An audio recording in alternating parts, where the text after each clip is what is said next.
akıcı dokunuyorsun. Gözlerin şiir şirin bir tını eklerken, her nota içimde sessizce yankılanıyor. Müziğin yüreğimi yakıyor. Bir volkan gibi yükseliyor içimde. Her alevinle yanıyor yalnızlığım.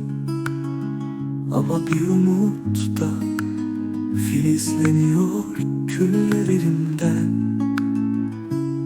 Müziğin yüreğime şiir sevda gibi eser sol yanımdan. Sol yanıma dokunur ve orada bırakır izini. Her iz bir umut olur, sevgiyle yüzleşirim. Beklenmedik bir anda, acısı ölümcülmüş dokunuşlarım. Ama her yara yeniden iyileşir seninle. Ey sevdamın en saf yüzü, kirletilmemiş gönlüm. Yüreğime un gibi eleniyor. Her zerresi umut dolu, bir gün yeniden yeşerecek içimde saklı kalan tüm baharlar. Aşk aynıdır zamanla, döner hep aynı yöne. Bir gün batar, bir gün doğar, umutla her güneş.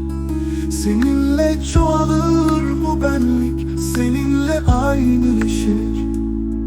Her gün biraz daha sevgiye dönüşür içimdeki o sessiz ateş.